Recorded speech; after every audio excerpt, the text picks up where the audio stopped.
Hello everyone, welcome to my channel. इस video में हम सीटेट का प्रीवियस पेपर करेंगे। इस वीडियो में हम बाल विकास एवं शिक्षा शास्त्र के प्रश्न करेंगे। शुरू करते हैं क्वेश्चन नंबर 1 से। निम्नलिखित में से कौन सी प्रथाएं सार्थक अधिगम को बढ़ावा देती है? शारीरिक दंड, सहयोगात्मक अधिगम, पर्यावरण, सतत एवं समग्र मूल्यांकन, निरंतर तुलनात्मक मूल्यांकन। इस क्वेश्चन का जो राइट आंसर है वो है ऑप्शन 3, सहयोगात्मक अधिगम, पर्यावरण और सतत एवं समग्र मूल्यांकन। नेक्स्ट क्वेश्चन, शिक्षक बच्चों की जटिल अवधारणाओं की समझ को किस प्रकार सहज कर सकते हैं? अन्वेषण एवं परिचर्चा के लिए अवसर उपलब्ध करके, एक व्याख्यान दे करके, प्रतियोगितात्मक अवसरों की व्यवस्था करके, बार बार यांत्रिक अभ्यास के द्वारा। इस क्वेश्चन का जो राइट आंसर है वो है ऑप्शन 1, अन्वेषण एवं परिचर्चा के लिए अवसर उपलब्ध करके। मैं जो ये क्वेश्चन पेपर आपके साथ शेयर कर रही हूँ वो भी द ऑफिशियल आंसर की के साथ शेयर कर रही हूँ। मेरे इस चैनल पर मैं जो भी क्वेश्चन पेपर अपलोड करती हूँ वो भी द ऑफिशियल आंसर की के साथ ही अपलोड करती हूँ। मेरे चैनल पर मैंने KVS, NVS, net, HTET, PSTET के प्रीवियस पेपर अपलोड किए हुए हैं। अगर आप वो देखना चाहते हैं तो मेरे चैनल को सब्सक्राइब कर लीजिए, साथ में बेल आइकन को प्रेस कर लीजिए ताकि जब भी मैं वीडियो अपलोड करूं तो उसका नोटिफिकेशन आप तक पहुंच जाए। नेक्स्ट क्वेश्चन, एक प्राथमिक विद्यालय की अध्यापिका बच्चों को एक प्रभावशाली समस्या समाधानकर्ता बनने के लिए किस प्रकार से प्रोत्साहित कर सकती है? बच्चों को सहजानुभूत अनुमान लगाने के लिए प्रोत्साहित करके तथा उसी प्रकार आधारित विचार मंथन करके। ऑप्शन 2, प्रत्येक छोटे कार्य के लिए भौतिक पुरस्कार देकर। ऑप्शन 3, केवल प्रक्रियात्मक ज्ञान पर बल या महत्व देकर। ऑप्शन 4, गलत उत्तरों को अस्वीकार करके एवं दंडित करके। इस क्वेश्चन का जो राइट आंसर है वो है ऑप्शन 1, बच्चों को सहजानुभूत अनुमान लगाने के लिए प्रोत्साहित करके तथा उसी पर आधारित विचार मंथन करके।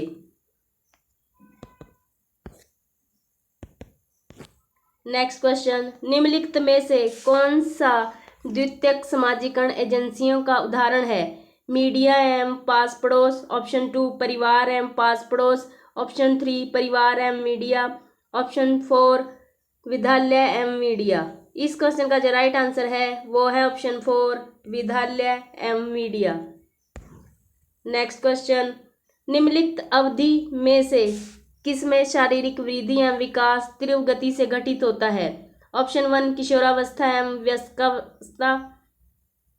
ऑप्शन 2, शैशवावस्था एवं प्रारंभिक बाल्यावस्था। ऑप्शन 3, प्रारंभिक बाल्यावस्था एवं मध्य बाल्यावस्था।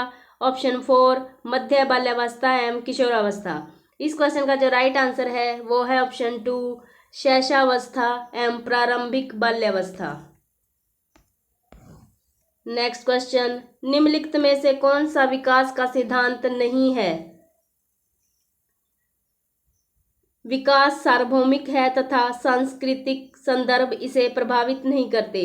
ऑप्शन 2, विकास जीवन पर्यंत होता है। ऑप्शन 3, विकास परिवर्त्य होता है। ऑप्शन 4, विकास आनुवंशिकता एवं पर्यावरण दोनों के द्वारा प्रभावित होता है। इस क्वेश्चन का जो राइट आंसर है वो है ऑप्शन 1, विकास सार्वभौमिक तथा सांस्कृतिक संदर्भ इसे प्रभावित नहीं करते। नेक्स्ट क्वेश्चन, व्यक्तिक विभिन्नताओं का प्राथमिक कारण क्या है? आनुवंशिकता एवं पर्यावरण के बीच जटिल पारस्परिक क्रिया। ऑप्शन 2, लोगों के द्वारा माता पिता से प्राप्त आनुवंशिक संकेत पद्धति या कोड। ऑप्शन 3, जन्मजात विशेषताएं। ऑप्शन 4, पर्यावरणीय प्रभाव। इस क्वेश्चन का जो राइट आंसर है वो है ऑप्शन 1, आनुवंशिकता एवं पर्यावरण के बीच जटिल पारस्परिक क्रिया।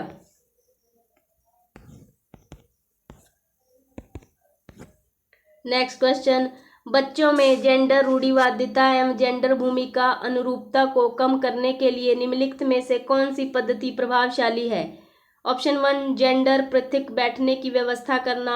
ऑप्शन 2, जेंडर पक्षपात के बारे में परिचर्चा। ऑप्शन 3, जेंडर विशिष्ट भूमिकाओं को महत्व देना। ऑप्शन 4, जेंडर पृथक खेल समूह बनाना। इस क्वेश्चन का जो राइट आंसर है वो है ऑप्शन 2, जेंडर पक्षपात के बारे में परिचर्चा। नेक्स्ट क्वेश्चन, निम्नलिखित में से किस मनोवैज्ञानिक ने बच्चों को ज्ञान के सक्रिय जिज्ञासु के रूप में देखते हुए उनके चिंतन पर सामाजिक एवं सांस्कृतिक विषय वस्तुओं के प्रभाव को महत्व दिया? Lawrence Kohlberg, option 2 John B Watson, option 3 Lev Vygotsky, option 4 gene पियाजे। इस क्वेश्चन का जो राइट आंसर है वो है option 3 Lev Vygotsky. Next question, भाषा के अर्जन एवं विकास के लिए सर्वाधिक संवेदनशील अवधि कौन सी है? ऑप्शन 1 किशोरावस्था, ऑप्शन 2 जन्म पूर्व अवधि, ऑप्शन 3 प्रारंभिक बाल्यावस्था, ऑप्शन 4 मध्य बाल्यावस्था। इस क्वेश्चन का जो राइट आंसर है वो है ऑप्शन 3 प्रारंभिक बाल्यावस्था। नेक्स्ट क्वेश्चन, निम्नलिखित में से कौन सी लॉरेंस कोलबर्ग के द्वारा प्रस्तावित नैतिक विकास की एक अवस्था है? ऑप्शन 1 उद्योग बनाम अधीनता अवस्था, ऑप्शन 2 प्रस्तुति अवस्था, ऑप्शन 3 सामाजिक अनुबंध अभिविन्यास, ऑप्शन 4 मूर्त संक्रियात्मक अवस्था।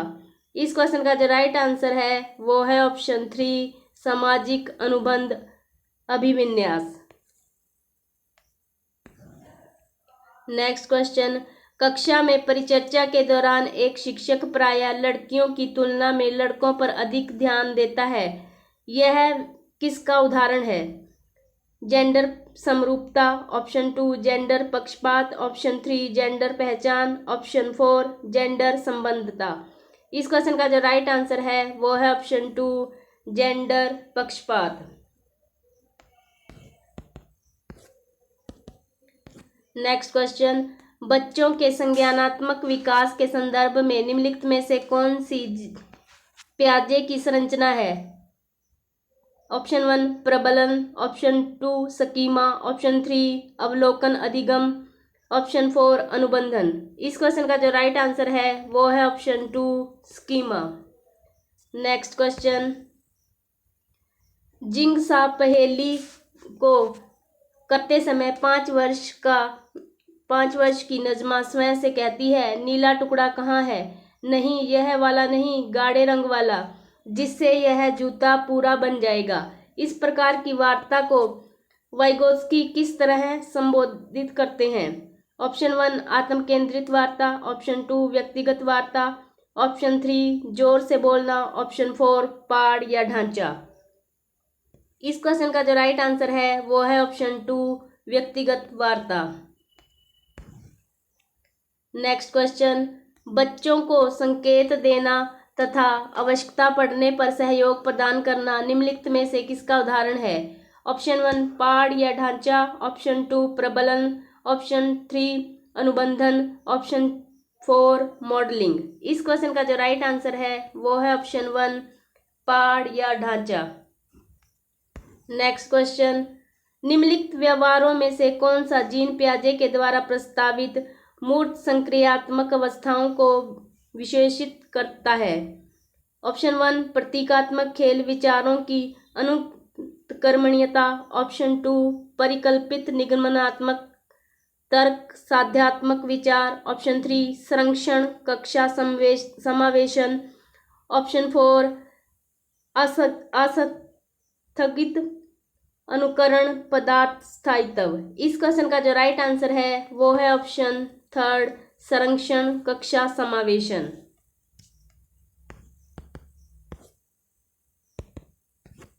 नेक्स्ट क्वेश्चन,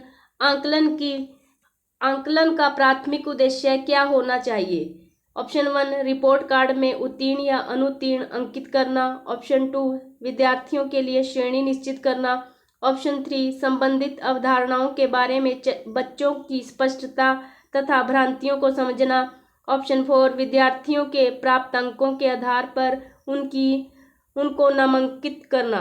इस क्वेश्चन का जो राइट आंसर है वो है ऑप्शन 3 संबंधित अवधारणाओं के बारे में बच्चों की स्पष्टता तथा भ्रांतियों को समझना।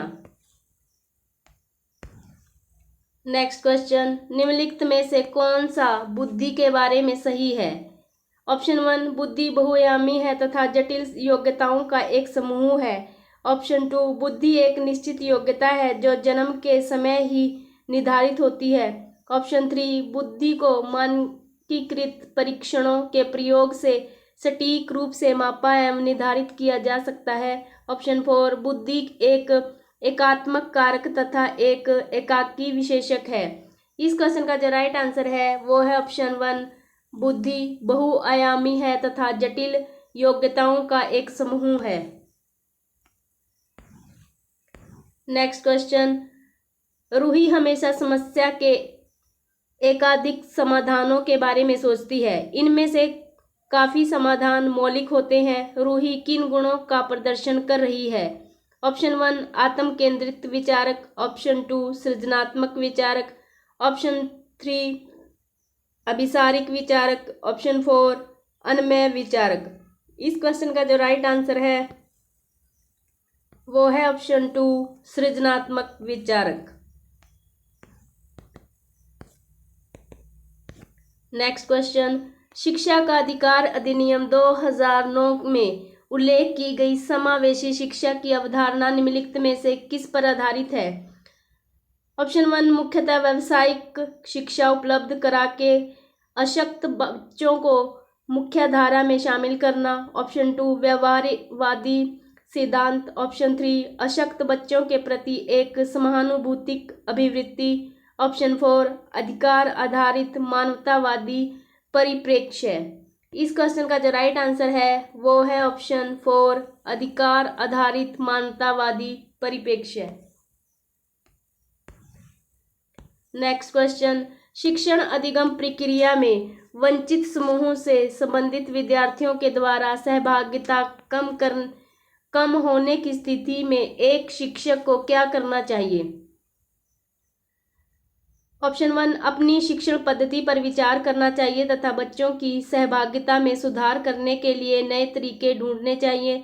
ऑप्शन 2 बच्चों को विद्यालय छोड़ने के लिए कहना चाहिए। ऑप्शन 3 इस स्थिति को जैसी है स्वीकार कर लेना चाहिए। ऑप्शन 4 इन विद्यार्थियों से अपनी अपेक्षाओं को कम करना चाहिए। इस क्वेश्चन का जो राइट आंसर है वो है ऑप्शन 1 अपनी शिक्षण पद्धति पर विचार करना चाहिए तथा बच्चों की सहभागिता में सुधार करने के लिए नए तरीके ढूंढने चाहिए।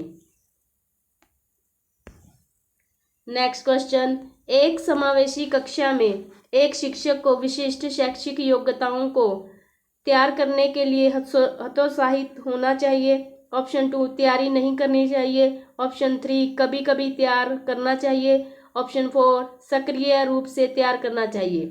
इस क्वेश्चन का जो राइट आंसर है वो है ऑप्शन 4 सक्रिय रूप से तैयार करना चाहिए। नेक्स्ट क्वेश्चन, पठन वैकल्य बच्चों के प्राथमिक लक्षण क्या है?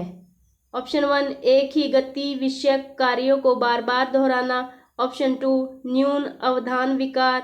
ऑप्शन 3 अपसारी चिंतन पढ़ने में धारा प्रवाहिता। ऑप्शन 4 धारा प्रवाह पढ़ने की क्षमता।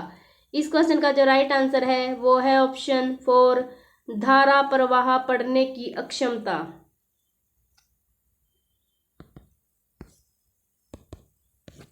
नेक्स्ट क्वेश्चन, संवेग एवं संज्ञान एक दूसरे से डैश है। ऑप्शन 1 संबंधित नहीं। ऑप्शन 2 पूर्णतः अलग। ऑप्शन 3 स्वतंत्र। ऑप्शन 4 सन्निहित। इस क्वेश्चन का जो राइट आंसर है वो है ऑप्शन 4 सन्निहित। नेक्स्ट क्वेश्चन, संरचनावादी ढांचे में अधिगम प्राथमिक रूप से अवबोधन की प्रक्रिया पर केंद्रित है, यंत्रवत याद करने पर आधारित है। ऑप्शन 3 प्रबलन पर केंद्रित है। ऑप्शन 4 अनुबंधन द्वारा अर्जित है। इस क्वेश्चन का जो राइट आंसर है वो है ऑप्शन 1 अवबोधन की प्रक्रिया पर केंद्रित है। नेक्स्ट क्वेश्चन, अनेक घटनाओं के बारे में बच्चों के द्वारा बनाए गए सहजानुभूत सिद्धांतों के संदर्भ में एक शिक्षिका को क्या करना चाहिए? ऑप्शन 1 प्रतिकूल प्रमाण एवं उदाहरणों को प्रस्तुत करके बच्चों के इन सिद्धांतों को चुनौती देनी चाहिए। ऑप्शन 2 बच्चों के इन सिद्धांतों को अनदेखा करना चाहिए। ऑप्शन 3 बच्चों को दंडित करना चाहिए। ऑप्शन 4 बार बार याद करने के द्वारा एक सही सिद्धांत से बदल देना चाहिए। इस क्वेश्चन का जो राइट आंसर है वो है ऑप्शन 1 प्रतिकूल प्रमाण एवं उदाहरणों को प्रस्तुत करके बच्चों के इन सिद्धांतों को चुनौती देनी चाहिए। नेक्स्ट क्वेश्चन, छात्र केंद्रित शिक्षा शास्त्र की क्या विशेषता है? ऑप्शन 1 योग्यता के आधार पर विद्यार्थियों को नामांकित करना तथा वर्गीकरण करना। ऑप्शन 2 केवल पाठ्यपुस्तकों पर निर्भर होना। ऑप्शन 3 बच्चों के अनुभवों को प्रमुखता देना। ऑप्शन 4 यंत्रवत याद करना। इस क्वेश्चन का जो राइट आंसर है वो है ऑप्शन 3 बच्चों के अनुभवों को प्रमुखता देना।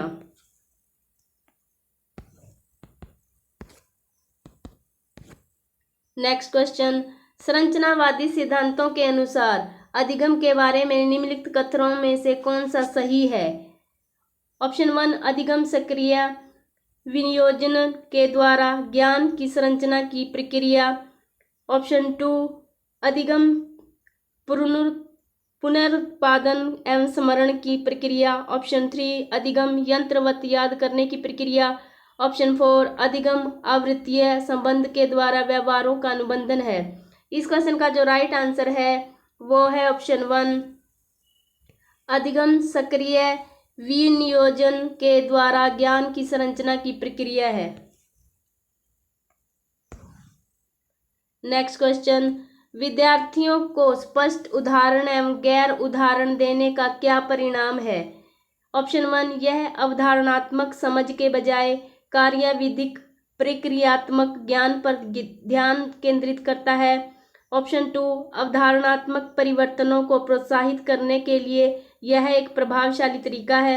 ऑप्शन 3 यह विद्यार्थियों के दिमाग में भ्रांतियां उत्पन्न करता है। ऑप्शन 4 यह अवधारणाओं की समझ में अभाव पैदा करता है। इस क्वेश्चन का जो राइट आंसर है वो है ऑप्शन 2 अवधारणाओं परिवर्तनों को प्रोत्साहित करने के लिए यह एक प्रभावशाली तरीका है।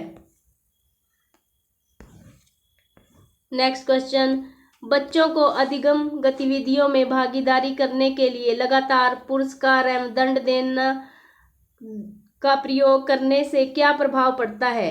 ऑप्शन 1 अधिगम में बच्चों की स्वाभाविक अभिरुचि तथा जिज्ञासा कम होती है। ऑप्शन 2 बाहरी अभिप्रेरणा कम होती है। ऑप्शन 3 आंतरिक अभिप्रेरणा बढ़ती है। ऑप्शन 4 यह बच्चों को प्रदर्शन आधारित लक्ष्यों के बजाय निपुणता पर ध्यान देने के लिए प्रोत्साहित करेगा। इस क्वेश्चन का जो राइट आंसर है वो है ऑप्शन 1 अधिगम में बच्चों की स्वाभाविक अभिरुचि तथा जिज्ञासा कम होती है।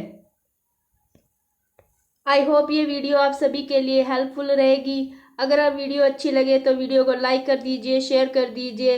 अगर आपने अभी तक मेरा चैनल सब्सक्राइब नहीं किया है तो मेरे चैनल को सब्सक्राइब कर लीजिए, साथ में बेल आइकन को प्रेस कर लीजिए ताकि जब भी मैं वीडियो अपलोड करूं तो उसका नोटिफिकेशन आप तक पहुंच जाए। Thanks for watching this video.